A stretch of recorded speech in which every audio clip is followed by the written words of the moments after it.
Alabado sea Jesucristo y su Santísima Madre. Les habla el Padre Dengo y los invito para que a la luz de la palabra de Dios, de la palabra de los santos y de la palabra del magisterio de la Iglesia, nos dejemos iluminar por el Espíritu Santo que quiere guiarnos hacia la verdad completa. Para nosotros, nuestra patria es el cielo. Allí nos espera un gran número de seres amados. Allí nos aguarda el numeroso grupo de nuestros padres, hermanos, hijos, amigos, seguros ya de su suerte, pero solícitos de la nuestra. Tanto para ellos como para nosotros significará una gran alegría el poder llegar a su presencia y abrazarlos. La felicidad plena y sin término la hallaremos en el reino celestial, donde no existirá ya el temor a la muerte, sino la vida sin fin.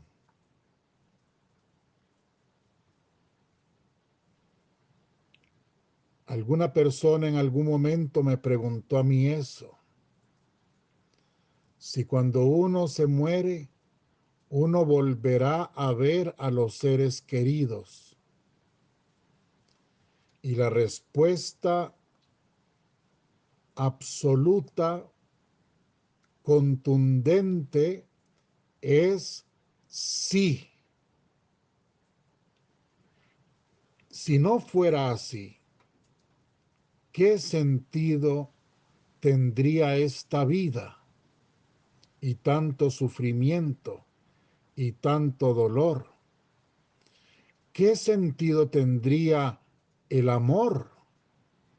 El amor que es Dios, el amor que Dios nos manda a vivir con el prójimo. ¿Qué sentido tendría si con la muerte se acaba todo? La respuesta a la pregunta si después de la muerte nos volveremos a encontrar es sí. Jesucristo lo dijo cuando le preguntaron de aquella mujer que se había casado legítimamente con 7 hombres, ¿cuál de todos sería el marido en el cielo? Y él preguntó, ninguno, porque allá seremos como ángeles. Ángeles no en cuanto que seremos seres espirituales, sino ángeles en cuanto que no habrá sexualidad en el cielo.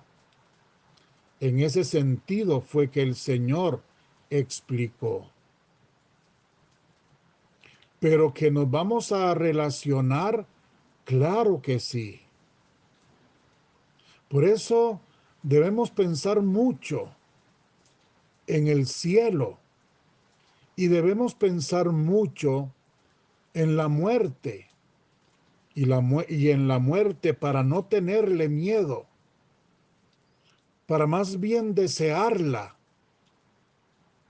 Y máxime, cuando ya tenemos seres amados, allá, como decía San Agustín, del otro lado de la puerta, así llamaba él al cielo, del otro lado de la puerta. Si ya tenemos seres queridos allí, pues con mucho más razón ya tenemos que ir ansiando volverlos a ver.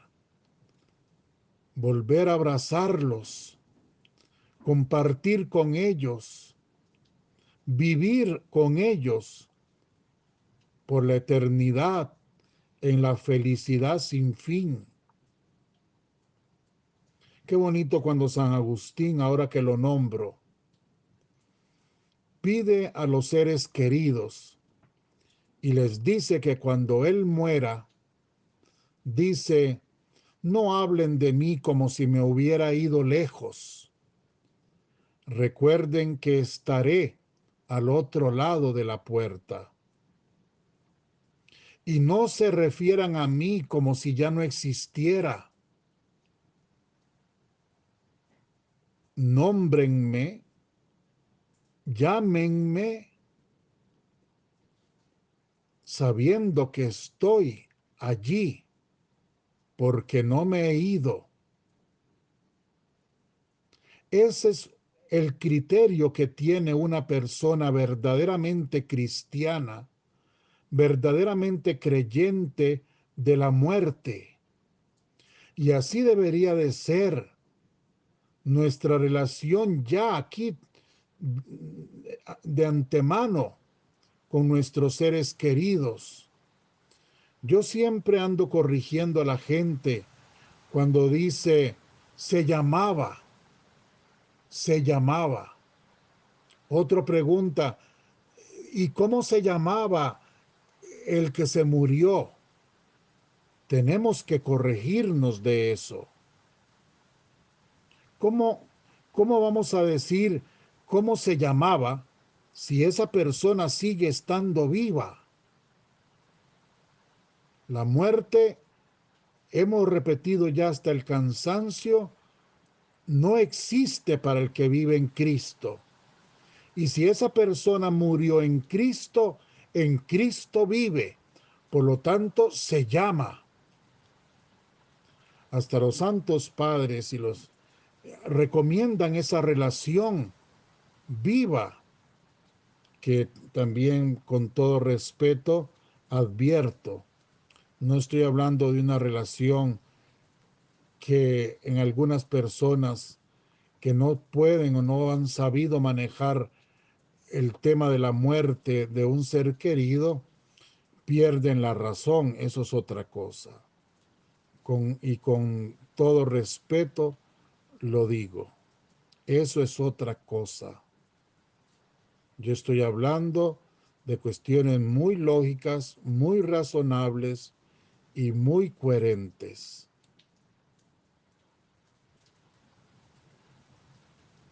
La ilusión de morir para reencontrarnos con nuestros seres amados. Pero para esto hemos dicho también hasta el cansancio, se necesita el seguimiento de Cristo, se necesita el abrazo de la cruz, se necesita el vivir su voluntad. Y yo voy a agregar hoy algo más. Se necesita hacer penitencia. No solo la penitencia como sacramento de reconocer el pecado e ir al sacerdote en búsqueda del sacramento de la penitencia, de la confesión de los pecados para recibir la absolución. No solo de esa penitencia hablo, porque recordemos algo muy, muy importante que encontramos en la palabra de Dios. Ya Jesucristo en el Evangelio de San Mateo hace una distinción entre pecado y culpa. En la Biblia, en algunas partes, se toman como sinónimos, pero en otras no. Es distinto el pecado a la culpa del pecado. Lo podemos ver en este texto del segundo libro de Samuel, en el capítulo 12, versículo 13 y 14. Pónganme en atención para que vean. David dijo a Natán: pequé contra Yahvé. Y Natán le respondió: el Señor te perdona tu pecado, no morirás. Sin embargo, puesto que con esto despreciaste a Yahvé, el hijo que te nació morirá. ¿Ven ustedes? El Señor perdona el pecado que cometió David, pero la culpa del pecado, Dios no. Eso queda allí. Y esa culpa traerá como consecuencia la muerte del hijo que nació. Clarísimo. Si el pecado es el acto de transgresión de la ley divina, la culpa es la carga de responsabilidad de quien lo cometió o de quien lo comete. Está claro, está clarísimo. La confesión de los pecados borra el pecado. Y podemos decir con toda verdad que Dios no se acordará más del pecado, pero la culpa queda. El pecado tiene sus consecuencias y la culpa queda. Por eso, la Iglesia ya desde siempre, si esto es cosa de la Biblia, pero la Iglesia en el Concilio de Trento dice así: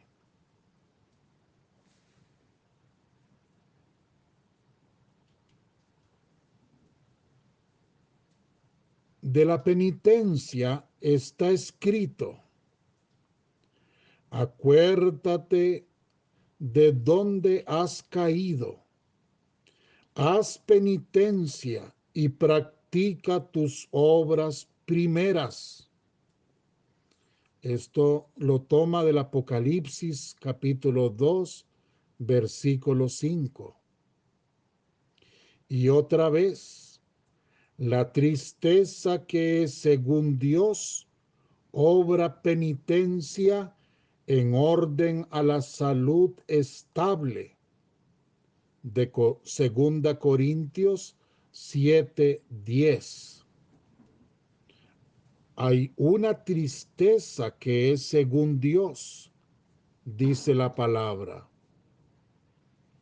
Es la tristeza el que causa el saber que he cometido pecado.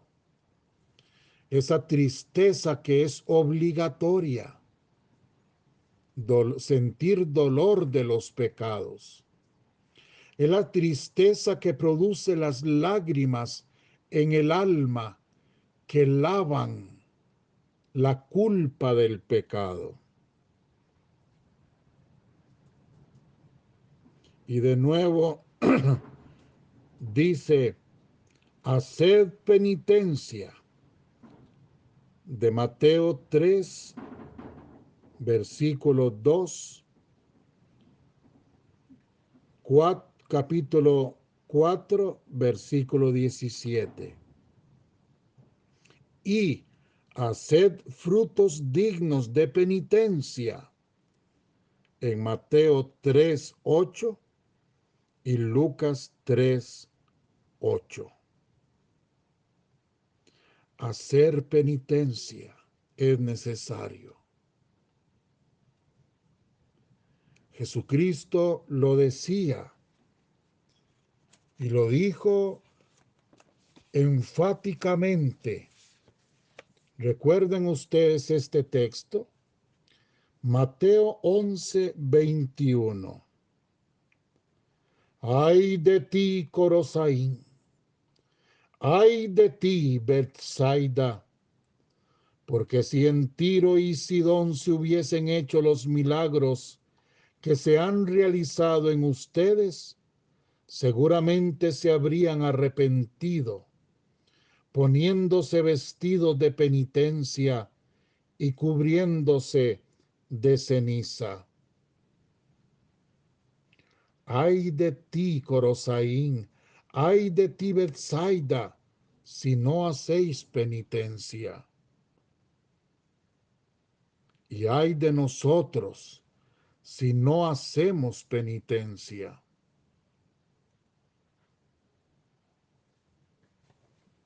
El problema es que no se tiene conciencia de lo que es el pecado y de la gravedad del pecado. Y mucho menos se tiene conciencia de la necesidad, de la obligación de hacer penitencia. Y óigame bien esto, hacer penitencia no tiene que ver absolutamente en nada con intranquilizar la conciencia cuando ya se ha recibido el perdón de Dios. Hacer penitencia no tiene que ver en nada con caer en escrúpulos, en miedos infundados, en falta de confianza en la misericordia de Dios. No tiene que ver. Eso es una enfermedad del alma. Eso es otra cosa. Ser escrupuloso es una enfermedad del alma. Eso no es de Dios, ni Dios lo quiere. Penitencia es otra cosa.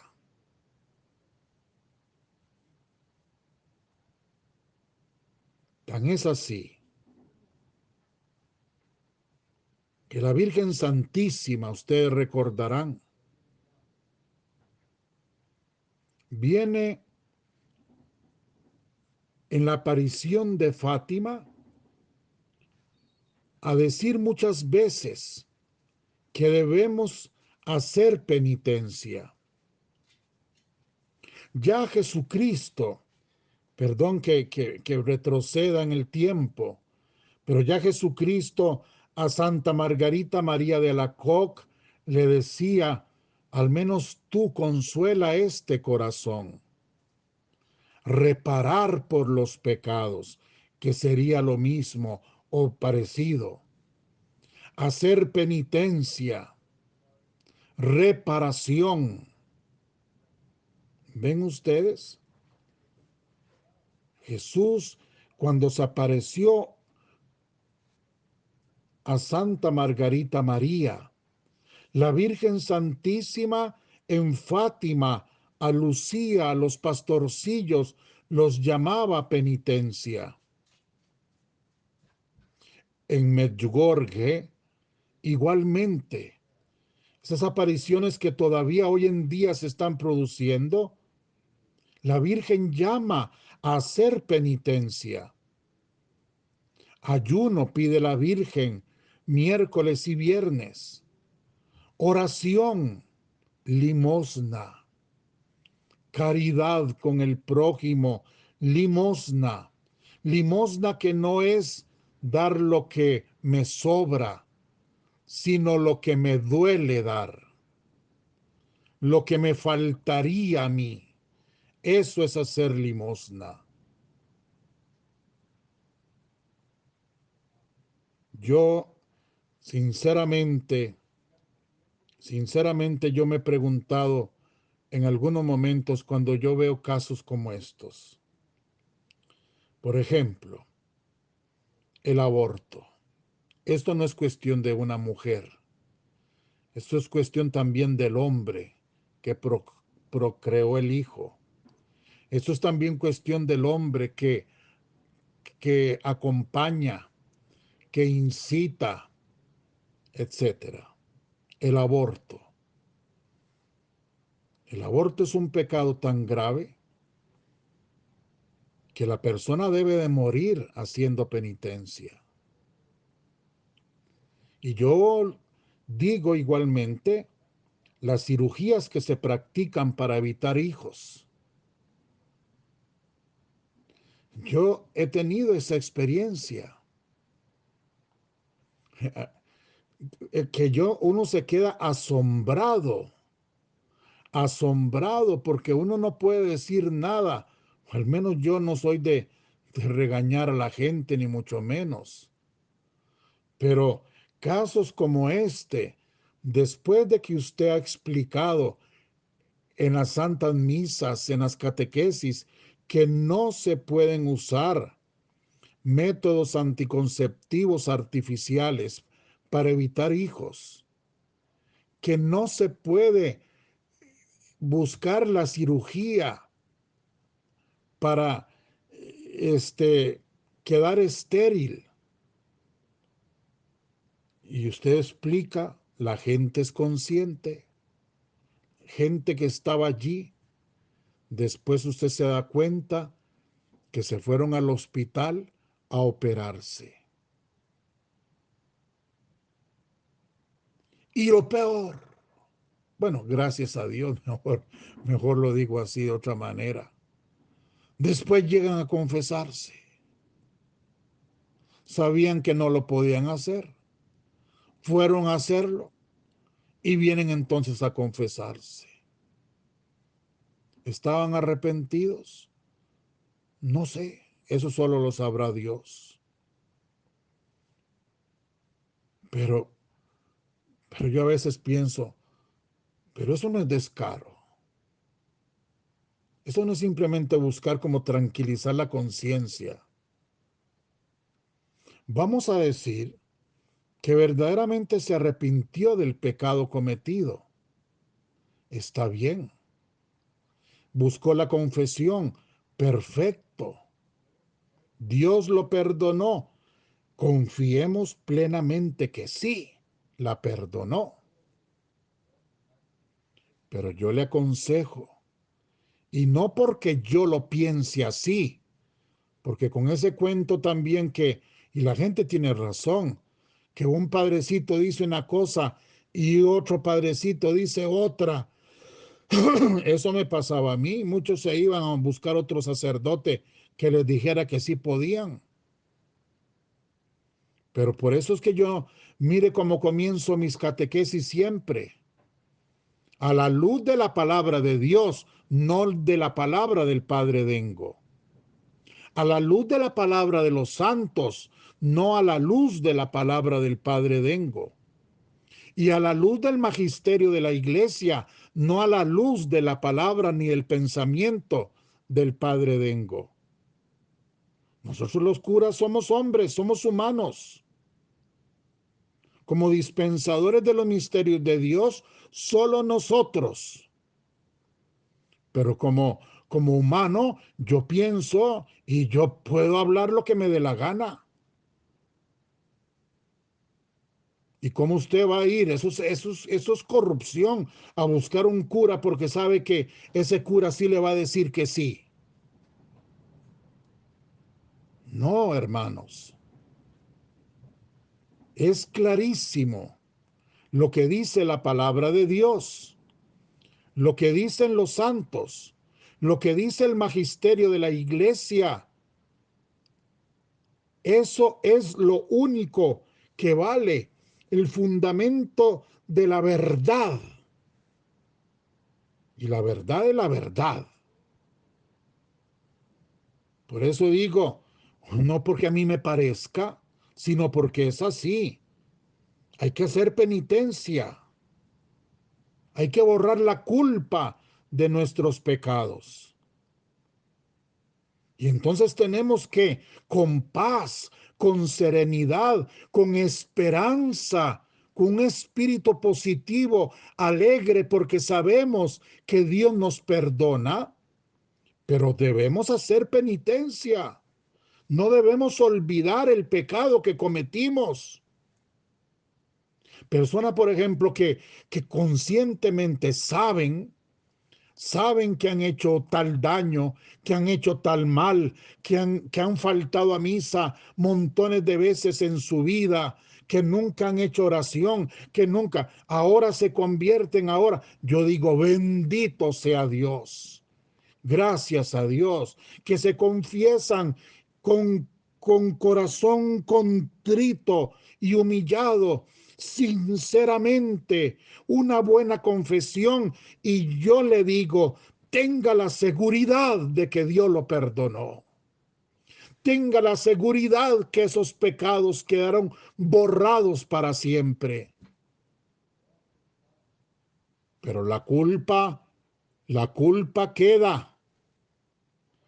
Según la Biblia, según los santos, según la iglesia, la culpa queda. Hay que borrar la culpa. Hay que borrar la culpa. ¿Cómo hacemos para borrar esa culpa?